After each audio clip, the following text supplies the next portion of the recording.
17 जनवरी साल 2018 के दिन फाइटर जेट सुखोई 30 MKI की ये उड़ान ऐतिहासिक थी। इस लड़ाकू विमान में तत्कालीन रक्षा मंत्री निर्मला सीतारमण सवार थी। जोधपुर के एयरबेस से सुखोई 30 MKI के टेक ऑफ करते ही निर्मला सीतारमण ने एक रिकॉर्ड अपने नाम कर लिया। Nirmala Sitharaman Sukhoi fighter jet में उड़ान भरने वाली पहली महिला रक्षा मंत्री बन गई। इस ऐतिहासिक घटना को हुए करीब 4 साल होने वाले हैं, लेकिन निर्मला सीतारमण की उपलब्धियों की उड़ान लगातार जारी है। मोदी सरकार के दूसरे कार्यकाल में वित्त मंत्री बनी निर्मला सीतारमण लगातार तीसरी बार दुनिया की सबसे ताकतवर महिलाओं की लिस्ट में जगह बनाई है। फोर्ब्स ने कुछ दिन पहले इस साल की लिस्ट जारी की है, जिसमें वित्त मंत्री निर्मला सीतारमण को दुनिया की ताकतवर महिलाओं की सूची में 37वां स्थान मिला है। इस लिस्ट में फोर्ब्स ने सीतारमण को जगह दिए जाने को लेकर कहा है कि वह भारत की पहली फुल टाइम वित्त मंत्री है।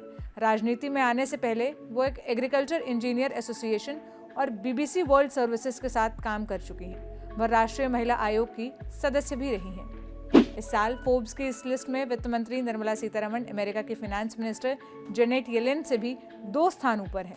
पिछले साल निर्मला सीतारमण इस लिस्ट में 41वें स्थान पर थी और साल 2019 में सीतारमण इसी लिस्ट में 34वें स्थान पर जगह बनाई थी।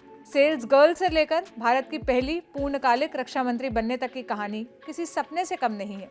निर्मला सीतारमण का जन्म 18 अगस्त 1959 के तमिलनाडु के मदुरै में एक साधारण परिवार में हुआ था। निर्मला सीतारमण के पिता रेलवे में नौकरी करते थे और मां हाउसवाइफ थी। तमिलनाडु के एक कॉलेज में अर्थशास्त्र में ग्रेजुएशन करने के बाद निर्मला सीतारमण ने दिल्ली में JNU से MPhil की डिग्री ली। JNU में ही निर्मला सीतारमण की मुलाकात परकल प्रभाकर से हुई और साल 1986 में दोनों ने शादी कर ली। शादी के बाद निर्मला सीतारमण पति के साथ लंदन चली गई और वहां उन्होंने प्राइस वाटरहाउस में बतौर सीनियर मैनेजर के पद पर काम किया। आपको बता दें, निर्मला सीतारमण लंदन के एक होम डेकोर स्टोर में सेल्स गर्ल का भी काम करती थी। 90 के शुरुआती दशक में निर्मला सीतारमण अपने पति के साथ भारत वापस लौट आई। सीतारमण ने राजनीति में आने के लिए एक आसान की जगह कठिन रास्ता चुना। उनके सास और ससुर दोनों कांग्रेस के विधायक रह चुके थे, लेकिन निर्मला ने बीजेपी के साथ जाना सही समझा और साल 2006 में निर्मला सीतारमण ने बीजेपी ज्वाइन कर ली।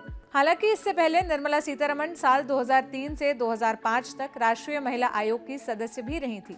बीजेपी में शामिल होने के बाद निर्मला सीतारमण ने काफी वक्त तक पार्टी के प्रवक्ता के तौर पर काम किया। यहाँ उनकी मेहनत रंग लाई और मोदी सरकार के पहले कार्यकाल में उन्हें वाणिज्य और उद्योग और कॉरपोरेट मामलों की राज्य मंत्री बनाया गया। इसके बाद मोदी के कैबिनेट में सीतारमण का प्रमोशन लगातार होता रहा।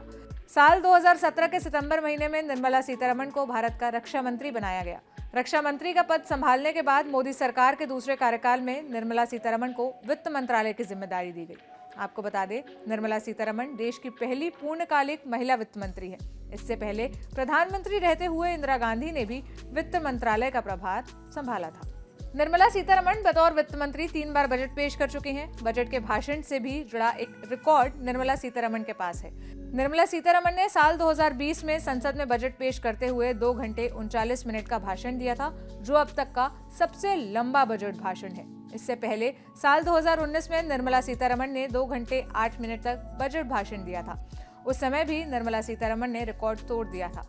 फिलहाल फाइनेंस मिनिस्टर के तौर पर देश की इकोनॉमिक रिकवरी पर सीतारमण क्या कह रही हैं, सुनिए। 9.5 इस साल के लिए जो रेटिंग एजेंसीज हो या जो इकोनॉमी को ऑब्जर्व करने वाले हो, वो सब 9.5 क्लोजर टू 10 ऐसे बहुत सारे इंफॉर्मेशन। मैं नंबर में नहीं आ रही हूँ, जरूर उस स्तर का नंबर ही हम रीच करेंगे, जरूर रीच करेंगे। मगर मैं ये नहीं ओवर कॉन्फिडेंस से बात नहीं कर रही हूँ, मगर विपक्ष का मैं पूछना चाहती हूँ, आप इकोनॉमी अच्छा चलने में आपको इंटरेस्ट नहीं है क्या? आपको भी इंटरेस्ट है, होना चाहिए कि भारत जल्द से जल्द रिकवर हो, सबको इस डेवलपमेंट के बेनिफिट मिले।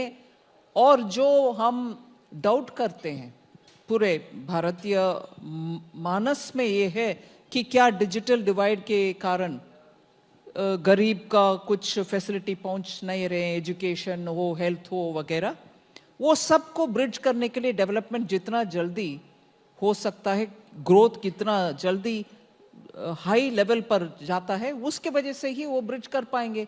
हम क्या नेगेटिव एटीट्यूड के साथ बैठ करके नहीं नहीं प्री कोविड नहीं है, उससे कम है, उससे एक मात्रा ज्यादा है, ये बहस में टाइम फुसूल में स्पेंड करने से बेहतर है उन राज्यों में जहां उनका सरकार है उधर जाकर कुछ काम करें, उनको उनके इकोनॉमी की ओर बोलें कि जल्दी आप इंफ्रास्ट्रक्चर में खर्च करो जिससे स्पीडीली आपके स्टेट जीएसडीपी बढ़ेगा, उसमें ध्यान करना चाहिए, होना चाहिए।